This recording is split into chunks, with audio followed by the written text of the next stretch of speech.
Party senior నాయకులు లక్ష్మీనారాయణ గారు. Good evening sir. Good evening sir. So మొత్తానికి ఇప్పుడు ప్రధానంగా ఈ చర్చలో సో పవన్ కళ్యాణ్ గారు ఉప ముఖ్యమంత్రి అనేది ఒక చర్చ అయితే, ఇప్పుడు కృష్ణాంజలి గారు ప్రధానమైన అంశాలు లేవనెత్తారు. భారతీయ జనతా పార్టీ సీనియర్ నాయకులుగా సమాధానం చెప్పాల్సినటువంటి బాధ్యత మీ మీద ఉంది, ప్రజలకు వివరించాలి. ఎందుకని మీరు జనసేన పార్టీని కేంద్ర మంత్రివర్గంలోకి ఎందుకు అవకాశం ఎందుకు ఇవ్వలేదంటే ఫస్ట్ ఆఫ్ ఆల్ ఇక్కడ అధ్యక్షుడి నుంచి ప్రపోజల్ రావాలి. ఓకే, మరి ఈయన ఎంతవరకు ప్రపోజ్ చేశారో తెలియదు. డెఫినెట్గా బాలశౌరి గారికి క్యాబినెట్లో చోటు ఉంటుందని మేము అందరం కూడా ఆశించాం.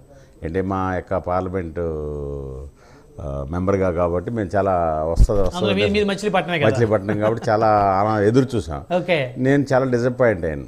అంటే బాలశౌరి ఆయన చెప్పినట్టు experience person, very nice person, worker కూడా, మూడోసారి ఎంపీ, జనరల్గా వర్కర్ కూడా. మా మచిలీపట్నంలో తీసుకుంటే బాడిగ రామకృష్ణ గారు తర్వాత బాగా వర్క్ చేసిందంటే బాలశౌరి గారు. అది మరి ఎట్లా మిస్ అయిందో మరి తెలియదు. డెఫినెట్గా వస్తుంది అనుకున్నాం. మరి అది ఎందుకు రాలేదన్నది అవన్నీ కూడా ఆ పార్టీ తర్వాత ఇప్పుడు నాగబాబు గారు ఎన్ని రాజ్యసభ నాగబాబు గారు రాజ్యసభ వచ్చే ప్రసక్తి 2 సంవత్సరాలు గారు రాజ్యసభ రాదు. ఆంధ్రప్రదేశ్లో రాజ్యసభ కావాలంటే 2 సంవత్సరాలు కావాలి. పార్టీకి ఉపయోగపడేది కాదు, ప్రజలకు ఉపయోగపడే మనిషి, ఎంపీగా గెలిచిన మనిషి కాబట్టి బాలశౌరి గారికి మినిస్టర్ వస్తే పార్టీ డెవలప్మెంట్ అవుతుంది, జనసేన డెవలప్మెంట్ అవుతుంది. ఇదిగా నాగబాబు గారికి మినిస్టర్ ఇచ్చి రాజ్యసభ ఇచ్చిన వాళ్ళని ఉపయోగం ఉండదు పార్టీకి. ఏంటంటే పార్టీ నుంచి వచ్చిన కార్యకర్తలకు ఇస్తే పార్టీ డెవలప్మెంట్ అవుతుంది. నాగబాబు గారు కూడా సీటు త్యాగం చేశారు కాబట్టి ఆయన ఏంటంటే వాళ్ళ తమ్ముడే అధ్యక్షుడు కాబట్టి ఆయన వెనకాల ఏ నామినేట్ పోస్టో ఏదో తెచ్చుకుని ఆయనకి పదవులు కూడా ఇంట్రెస్ట్గా వద్దని నిన్న కూడా తిరుపతి చైర్మన్ అంటే నాకు దేయడం నమ్మకం లేదు కాబట్టి నాకు వద్దని చెప్పి వేరే వాళ్ళకి ఇస్తే బాగుంటుంది అన్నారు. కాబట్టి ఆయన వెనకాల ఉండి కార్యకర్తలు ఎవరు, పార్టీకి చేసిన వాళ్ళు ఎవరు, పార్టీకి వర్క్ చేసిన బోల్డ్ మంది ఉన్నారు కార్యకర్తలు. వాళ్ళకి వివిధ నామినేట్ పోస్టులు ఇస్తే ఎందుకంటే 10 సంవత్సరాల నుంచి పార్టీ మోస్తుంటారు. భుజాల వాసిపోయి అంటే డబ్బులు. ఇప్పుడు పాపం గాది వెంకటేశ్వరరావు గారు సీనియర్ నాయకులు కనిపెట్టుకున్నారు. వారి ఖచ్చితంగా ప్రాధాన్యత. అంటే ఇప్పుడు వారు మనతోటి బహిరంగంగా నాకు అవసరం లేదు, నేను పని చేస్తాను, మేము మనసులో అంటే ఆయనకి రావాలని కోరుకుంటాం. ఎందుకంటే ఆయన వాయిస్ ఎప్పుడు చాలా గట్టిగా వినిపిస్తూ ఉంటాడు. అంటే హార్డ్ కోర్ పవన్ కళ్యాణ్ కొడతాకు వస్తారు. సీనియర్ అడ్వకేట్ అయినప్పటికీ కూడా కరుడు గట్టిన జన సైనికుడు ఆయన కనిపిస్తారు. మేము కరుడుగట్టిన ఆయన ఒక ఫైటింగ్ నేచర్ ఉన్న వాళ్ళండి. కీలకమైనటువంటి మంత్రి మీద చాలా రాష్ట్ర రాజకీయాలను మలుపు తిప్పేటువంటి అనేక అంశాలను బయటకు తీసుకొచ్చారు. ఇప్పుడు నేను కూడా మన పవన్ కళ్యాణ్ అవ్వని చెప్పాలి, తక్కువ సీట్లు తీసుకున్నాను, మాకు కోపం వచ్చింది, నేను గట్టిగా మాట్లాడాను. కరెక్ట్ కాదు, 40 సీట్లను తీసుకుంటే చాలా గౌరవంగా ఉంటుందని. ఈ రోజుని కూటమి గెలిచిందంటే power point only Pawan Kalyan.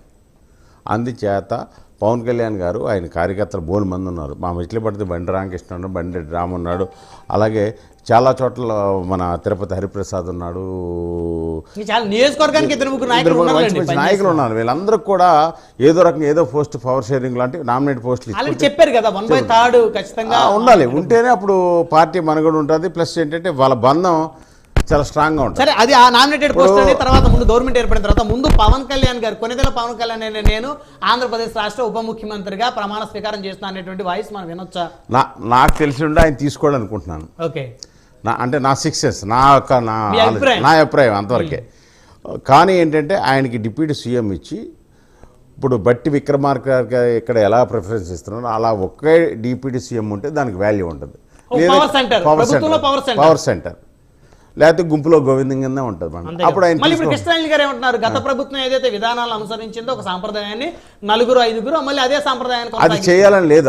ఇష్టం చీఫ్ మినిస్టర్ మీద చేయాలని రూల్ ఏముంది? ఇప్పుడు జనాలకు మతిమరుపు ఎక్కువ అండి, మర్చిపోతూ ఉంటారు దాని గురించి. అయితే కొంతమంది 5 డిప్యూటీ సీఎంలు చేసిన అప్పుడే మర్చిపోయారు. ఇక్కడ లక్ష్మీనారాయణ గారు డిప్యూటీ సీఎం ఇప్పుడు కొట్టి సత్యనారాయణ గారికి ఇచ్చారు తాడేపల్లిగూడెంలో. ఆయన ఏం చేయగలిగారు? బొలిశెట్టి శ్రీనివాస్ గారు 60,000 మెజార్టీతో ఆయన మీద గెలిచారంటే ప్రజలు ఆయన అంతగా వద్దు అనుకున్నారు. ఆయన నిజంగా అంటే అంత ఉప ముఖ్యమంత్రి హోదాలో ఉండి ఆయన నియోజకవర్గానికి రోడ్లు వేసుకోగలిగారా? ఏమి చేయలేరు, ఎక్కడా కూడా ఏమి చేయలేకపోయారు.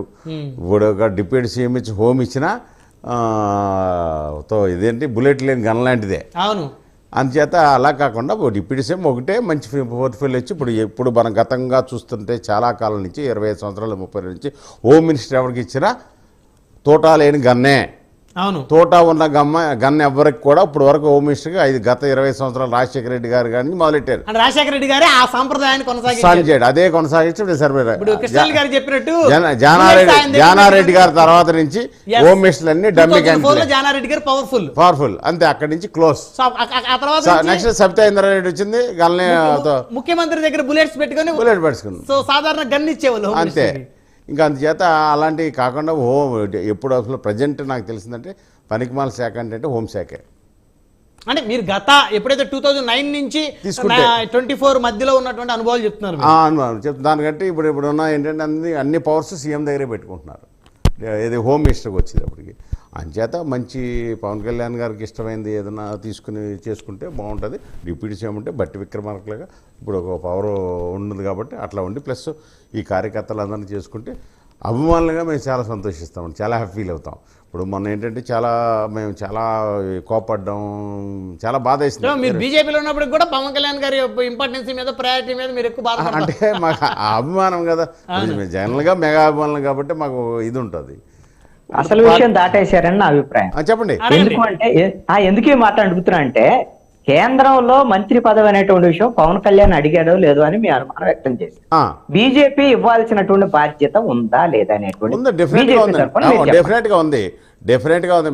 నేను చెప్తున్నా బాలశౌరి గారికి వస్తుందని ఎదురు చూసిన మొట్టమొదటి వాడిని నేను.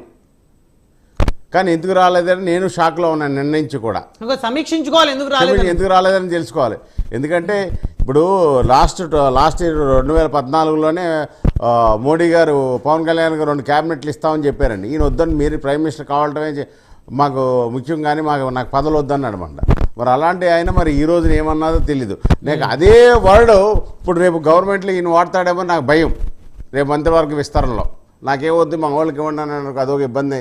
అంటే మా వాళ్ళకి జనసేన వాళ్ళకి ఇవ్వండి నాకు వద్దన్నాడు అనుకోండి, ఈయనకి అనుభవం రాదు. ఇప్పుడు ఎప్పుడైతే ఈయన ఒక మినిస్టర్ తీసుకున్నాడో వర్క్ చేయడంలో పరిపాలన అనుభవం వస్తుంది. నెక్స్ట్ ఏంటంటే అనుభవం అంటే ఆయన చెప్పినప్పుడు అనుభవం ఉన్నక్కలా, కానీ ప్రజల్లోకి వెళ్ళటానికి దగ్గర అవటానికి ఇంకా తెలుసుకోవటానికి.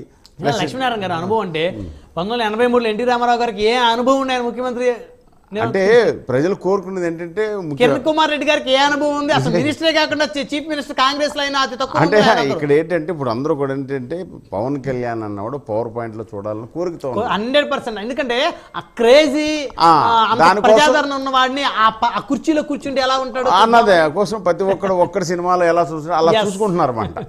అది మా కోరిక అందరూ కూడా ప్రతి ఒక్కరికి ఎప్పుడు కుర్చీలో కూర్చుంటాడు అనేది. ఎప్పుడైతే లేదని డిసప్పాయింట్ అవుతారని నా ఇది మాట. డెఫినెట్గా ఆయన తీసుకోవాలి, మంచి పోస్ట్ తీసుకుని కూర్చుంటే తిరుగుతూ ఉంటే అంటే ఆయనకు బ్యాలెన్స్ చేసుకోవాల్సిన పరిస్థితి ఉంది. పక్కన సినిమాలు చేసుకోవాలి, కొన్ని కమిట్ అయినాయి.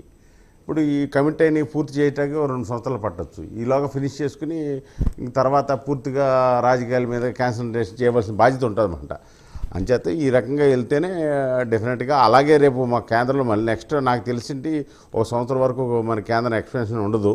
అంటే ఇక జనసేన నుంచి మినిస్టర్లు సెంట్రల్ ఎక్స్పెక్ట్ చేయలేము ఇంకా. ఎందుకంటే ఆల్రెడీ 72 మందితో టోటల్గా 81 మందే తీసుకోవాలి. 72 మంది తీసేసుకున్నారు కాబట్టి ఇంకా నాకు తెలిసిండి. కానీ ఏంటంటే ఖాళీ ఉన్నాయి. నాకు తెలిసిందంటే బాలశౌరి గారికి కూడా వెరీ గుడ్ రిలేషన్ ఉంది ఎవరికి, బీజేపీ పెద్దలతోటి. ప్లస్ ఏంటంటే వర్కర్ కూడా అంతకుముందు కూడా 4-5 కమిటీల్లో మెంబర్గా ఇవ్వడం జరిగింది కాబట్టి 2004 నుంచి ఉన్నారు కదా. ఆయన్ని బాలశౌరి వర్కర్ కాబట్టి ఆయన్ని వేరే రకంగా ఉపయోగించుకుంటారేమో అని నేను అనుకుంటున్నాను అన్నమాట. డెఫినెట్ గా ఇప్పుడు బ్రహ్మనాయుడు గారు ప్రపోజల్ పెట్టారు కదా, మా పవన్ కళ్యాణ్ చెప్పాడని నాగేంద్రబాబు త్యాగం చేశాడు, ఆయనకు ఒక రాజ్యసభ ఇచ్చి మంత్రి పదవి ఇస్తారేమో అంటున్నారు కదా. నాదేమన్నా చెప్పండి. ఇలాంటి ఆశల్లోనే ఎన్ని సోషల్ మీడియా చర్చలు బాగానే జరుగుతాం. ఇప్పుడు సోషల్ మీడియా అందరూ కూడా ఎందుకంటే మనకి రాజ్యసభలు రావాలంటే 2 సంవత్సరాలు పడుతుందండి. 2 సంవత్సరాల వరకు రాజ్యసభ అన్నది ఖాళీ కాదు, దాని గురించి మర్చిపోవచ్చండి. అప్పుడు 2 సంవత్సరాల తర్వాత రాజు ఎవరో తెలియదు కదండి. 2 సంవత్సరాల వరకు రాజ్యసభ గురించి మాట్లాడుకోవడానికి లేదు. తర్వాత ఎన్డీఏ గవర్నమెంట్ ఉంటుందో లేదో కూడా చెప్పలేము. ఇప్పుడు అట్లా అని కాదు ఉంటారు, డెఫినెట్ గా ఉంటారు ఎన్డీఏ గవర్నమెంట్ తో. ఇప్పుడు ఎట్టి పరిస్థితుల్లో ఉంటారు. ఎందుకంటే పవన్ కళ్యాణ్ అనే వ్యక్తి ఈ కూటమిని ఎలా బీజం నాటాడు కాబట్టి ఎట్టి పరిస్థితుల్లో వెళ్ళదు. ఆంధ్రప్రదేశ్ లో కాదు, డెఫినెట్ గా మళ్ళీ 5 సంవత్సరాలు సుస్థిర పాలన చేస్తాము, అందులో సందేహం లేదు మీకు అసలు. అదే చూద్దాం. రైట్. సో ఫైనల్గా ఏమంటారు లక్ష్మీనారాయణ గారు? ఇప్పుడు పవన్ కళ్యాణ్ గారు తీసుకుంటే బెటరా, తీసుకోకపోతే బెటరా? తీసుకొని ఒకటే డిప్యూటీ సీఎం మంచి పవర్ పోలింగ్ తన మార్కు ఈ ప్రభుత్వంలో తన మార్కు మార్కు ఉండాలన్నమాట.